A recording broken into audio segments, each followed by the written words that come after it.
Good afternoon. Thank you for being here for this, I hope, very interesting conversation about what we can summarize as economic diplomacy. So we're going direct to the point because we don't need to introduce again my great panelists and dear friends and my board member, Matteo. Thank you for supporting the FII Institute from day one. So let's talk about what I'm calling the new equation, in fact, the new power equation.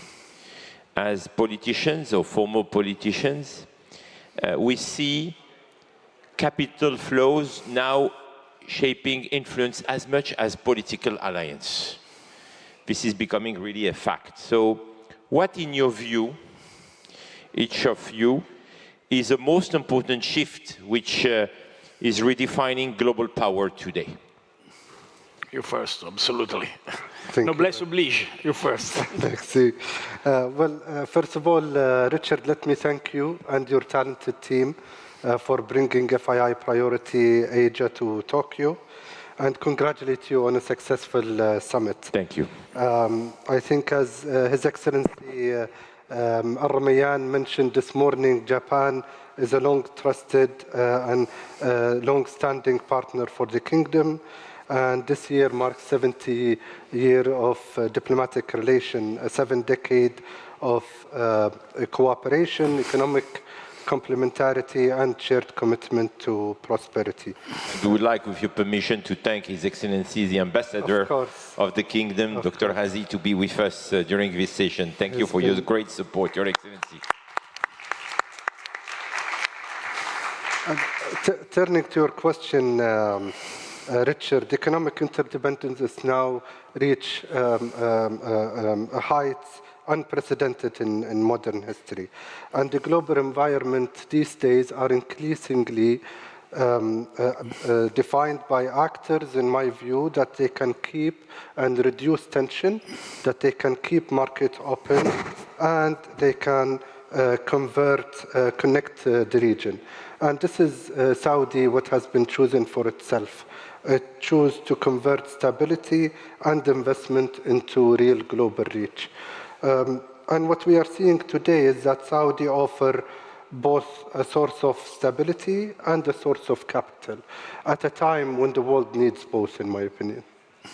Indeed, what we're hearing for all investors is trust, stability, and credibility. So, Matteo, how do you react to the question about this new power equation? I think if we think about our last 30 years, when we became, this is youngest, but if you think about the last 30, 35 years, we remembered an idea. This idea was, for sure, politics is not so important, and only economy is the key. I remember when I started my first experiences as politician, there was an acronym, TINA, there is not alternative. That means a mix of liberalism and a political strategy bring economy at the first place and politics out of the room. What happened in the last years, and particularly after the President Trump election, but not only for President Trump election? Politics is come back in the room, but it's not an old politics. It's a new politics with ideals, with the roots, with the cultural values, but also with a great attention about the trade exchange, about the economic diplomacy. In this framework, I think it's very interesting to be here in Japan, because Japan is a country with a huge past, unbelievable, but we discussed yesterday night, for my generation, Japan is the place of the future. Because when I was 10, 15, 20, if I imagine a future, I imagine electronic, cartoons, innovation, technology from Japan. and now with a great wealth, because a big wealth. If you think about Saudi, you think a similar thing, because a great past, an incredible past, from Alula to the great experiences in the Holy Lands in the Saudi Arabia, to the very big wealth of Saudi, one of the most important economic powers in the world, and until to the idea of future. So, to conclude, I believe, Richard, we can imagine exactly FII as, under your leadership, as a place in which really we try to write a new page of politics. In the time of global disorder, we try to offer a platform, a movement, as you used to say, in which we can give this message, very simple. Yes, diplomatic policy is also diplomatic economy, but it's not simply a question of budget, it's not simply a question of money, it's try to combine together roots and money, value and business, past and future. I think Japan and Saudi are two of the most interesting countries for that, so I'm so proud to be here with you. Talking about the Kingdom of Saudi Arabia, Your Excellency, we see now the kingdom, and I am a witness for the past 10 years, becoming really a catalyst, becoming a bridge between East and West, North and South, which is really the Arabic Peninsula is so well positioned that it's becoming a global hub. But to be more precise, Your Excellency, what gives now the Kingdom of Saudi Arabia its strongest leverage in this new economic landscape, in your opinion? I think economic diplomacy today is the intersection between policy, capital, and credibility. Policy, capital, credibility. And credibility. So this is one of the equations. In my view, and I think for Saudi Arabia, it is grounded in a very simple rule, which make my life easy at the Ministry of Foreign Affairs, which foreign policy serve national prosperity. And in that regard, as you've mentioned, Richard, Vision 2030 has really transformed our economy in a measurable way, whether it is on non-oil GDP, which represent now over half of total GDP output, or non-oil investment, private sector investment, as representing 3/4 of total capital formation. All these are clear signs of diversification, which we have mentioned for. But also for the audience that we have, FDI has also has been steady and fast growing. Last year, it has increased by 24%, and it has been more than quadrupled since 2017. These, I think, Richard, are actually reflecting a broader reality to Saudi Arabia, that predictable policy and consistent reform with strong macroeconomic profile are now our strongest diplomatic asset we have in the kingdom. Matteo, let's talk about Europe for a few minutes. We always have this conversation about Europe, the role of Europe. At FII 9, I was sad, as someone who spent 25 years of my life in Europe, to see that many people were saying that Europe was really sick, to not say, to be very provocative, Europe was not even anymore part of the game. But we should not accept that. So let's look at the half full glass. What do you think today Europe should do? What must Europe prioritize to strengthen its global economic and diplomatic impact and to not be left on the side of the road? Well, I am very great lover of Europe and the idea of Europe. I am a dreamer. I dream United States of Europe. But unfortunately, the reality is a little different. Not little.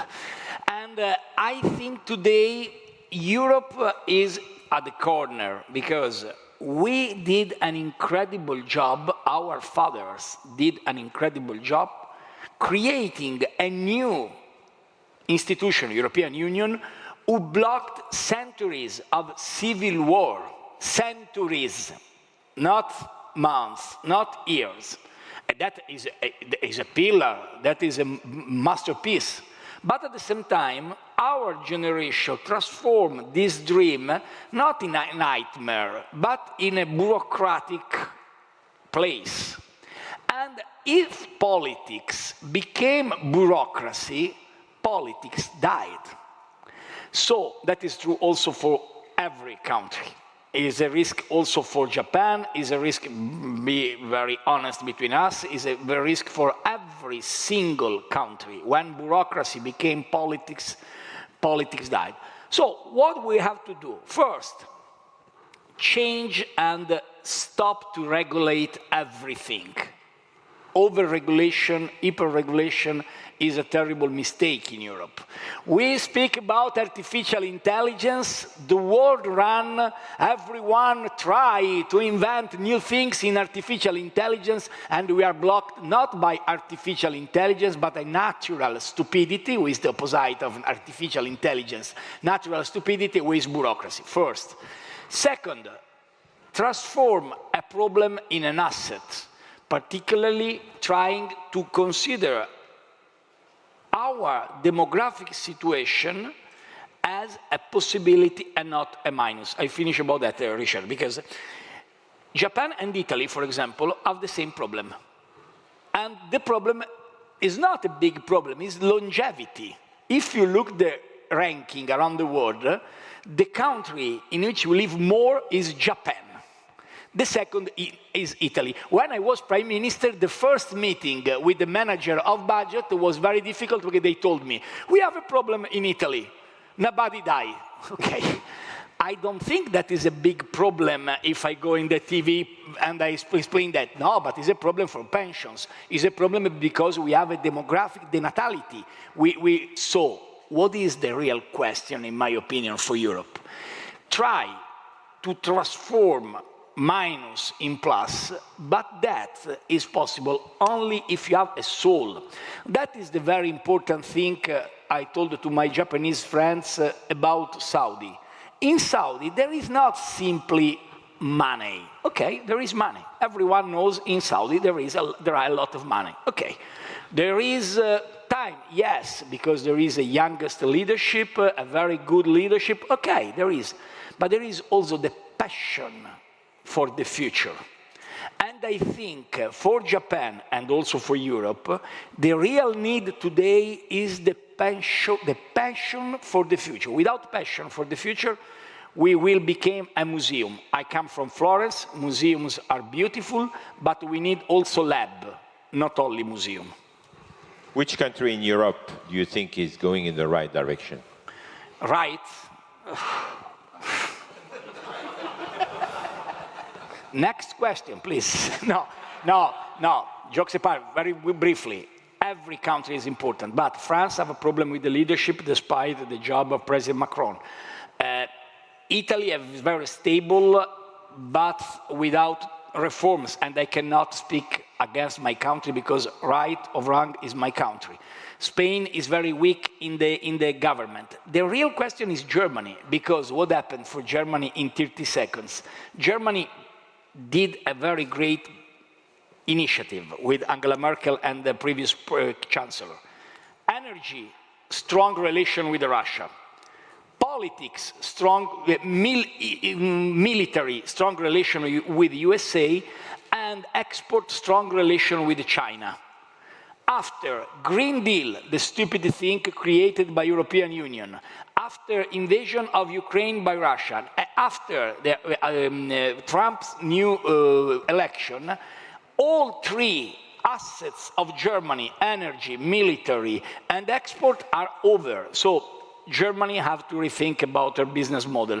Nobody is very good. If you ask me what is the best place in Europe today for politics, I don't know.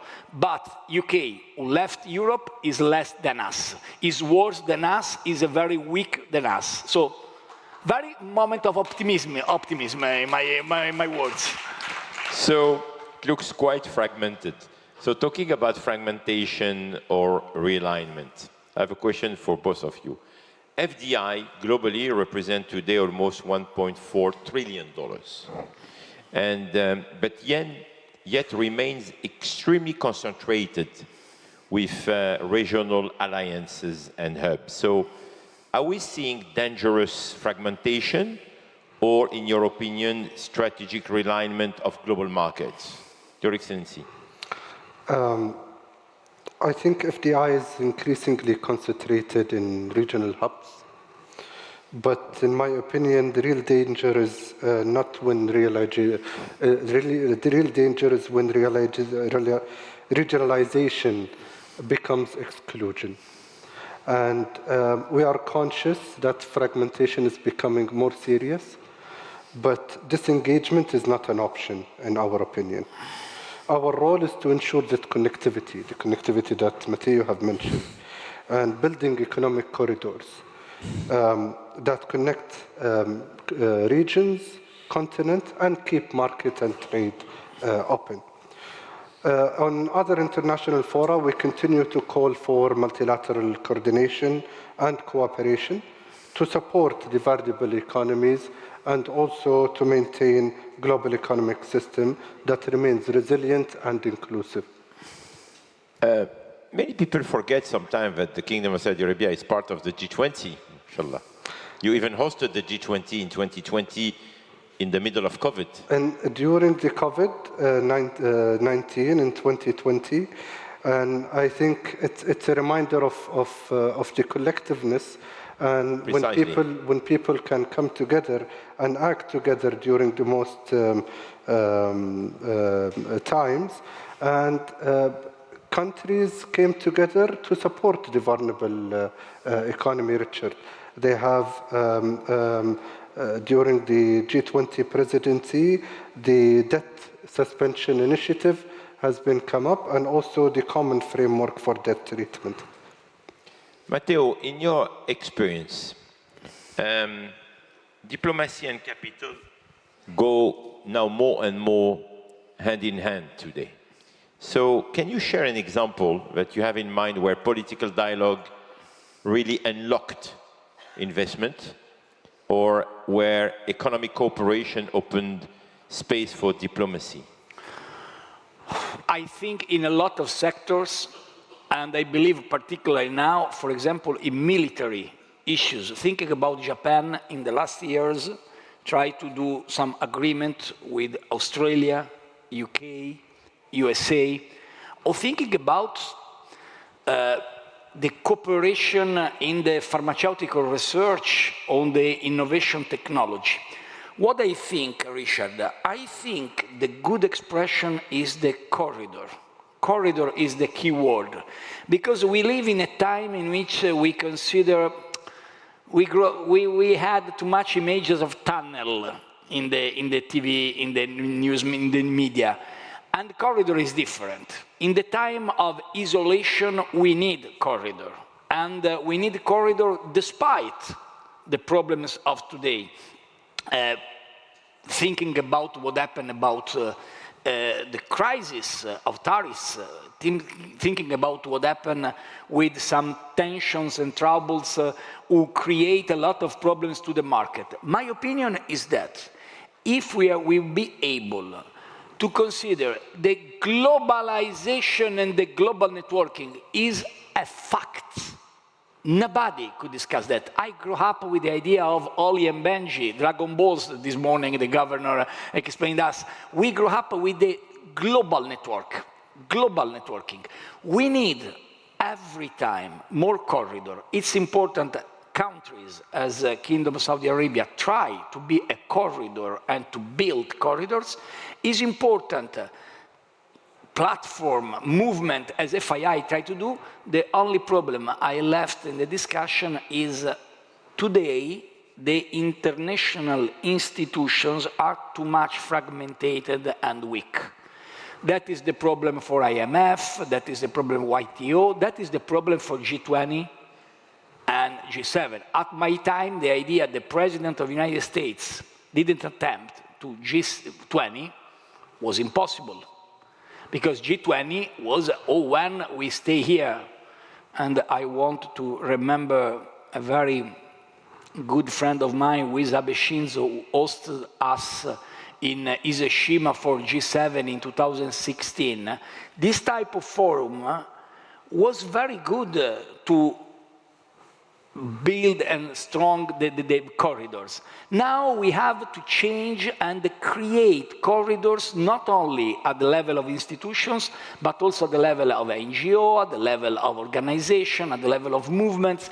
This is the challenge for today. And thinking about research, pharmaceutical, military, innovation, artificial intelligence, quantum computing, who will be the next word in the next years, quantum computing, because it will be more efficient for energy and there will be a key point to change. So we have to be ready to do something to create more corridors in this direction. Precisely about innovation. Innovation is everywhere. Innovation is crucial. Innovation is key. So for same question for both of you, which technologies do you think, or sectors, will most strongly influence global power dynamics in the next decade?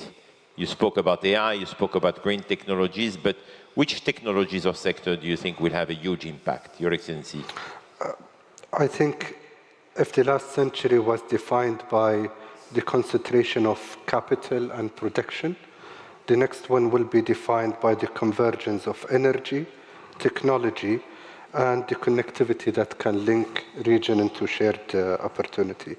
On a global level, AI obviously brings both risk and opportunity.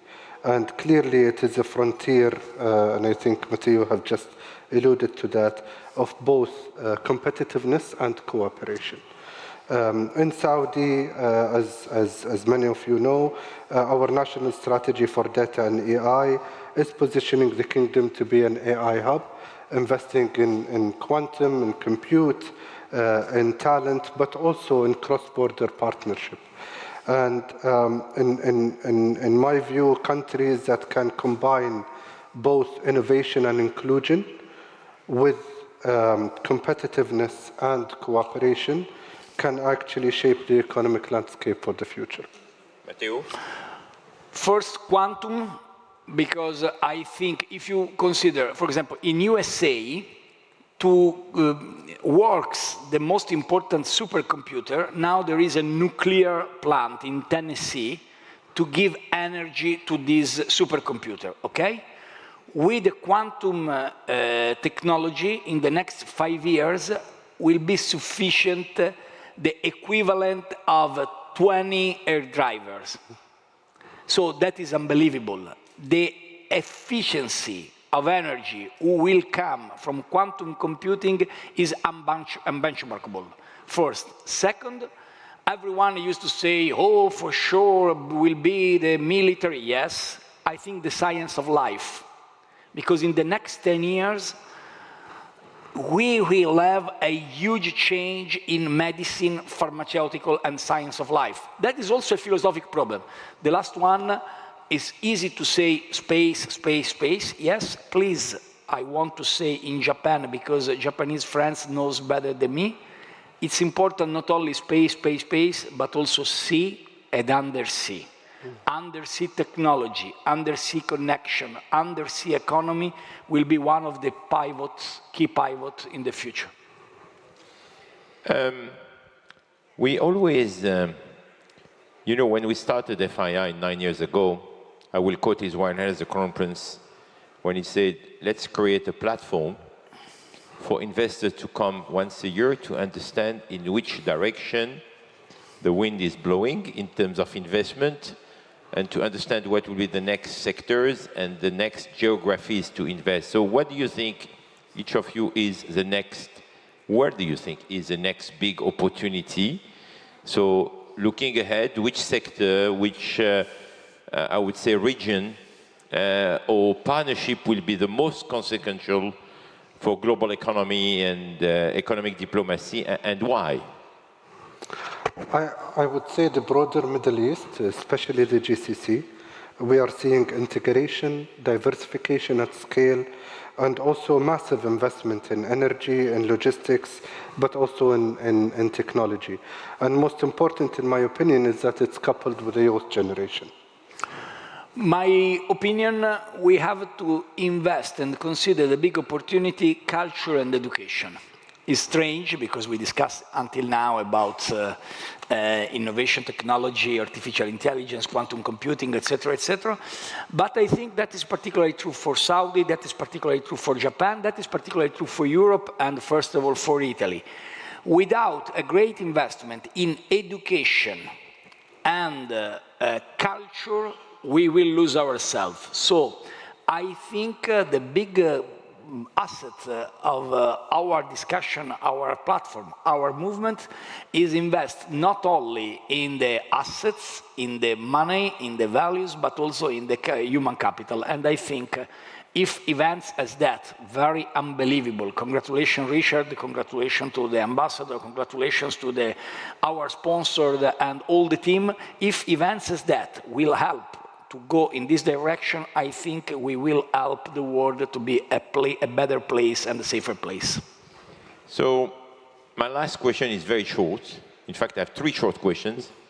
Please, short answers, just to conclude.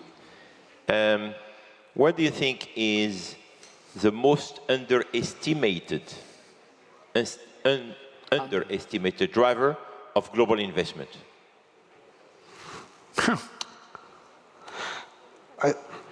You first. I would say the quality of governance, Richard. Quality of governance. Quality of governance. Matteo? I prepared quantum computing, but his answer is better than me. Quality of governance is absolutely true. We need a very high investment in the quality of governance. Bravo. You won. Biggest geopolitical or economic risk ahead, in your opinion? Matteo? I believe the lack of politics in the peace processes. We need politics in the peace processes. Without politics, it's impossible to stop the war. And politics means we have to talk with everyone, also with the bad person, because with the good person, we don't need the diplomacy. Diplomacy serves exactly for the bad persons. I think the risk is not a single shock. It's a series of shocks, a convergence of fragmentation, elevated debt vulnerability, we spoke about this in other forums, and a weakened multilateral cooperation, actually. Yeah. This is something that, and the real risk when these multiple shocks come at once. The last day of FII 9 in Riyadh in October, I asked a question in the room. We were hundreds and hundreds of people. If they were optimistic or pessimistic. Only one person raised a hand about being pessimistic. Everyone else was optimistic. So let's end this great conversation on an optimistic note. If you have one reason you remain optimistic about global cooperation, what will be this reason? If I became pessimistic, I have to change job because a politician could not be pessimistic. But the reason of optimism for me is the new generation. I don't believe in the bad narrative, oh, new generation is worse than us, is less ideals. I think the new generation could be a great job if we don't destroy all before. So I'm optimistic. Your Excellency? I can subscribe to what you've mentioned on the new generation, but also what I can say is that when stakes are very high, people will always come together and act together. Ladies and gentlemen, please a round of applause for the Deputy Minister bin Zarah and for former Prime Minister Matteo Renzi. Thank you, gentlemen. Thank you very much. Thank you, Richard.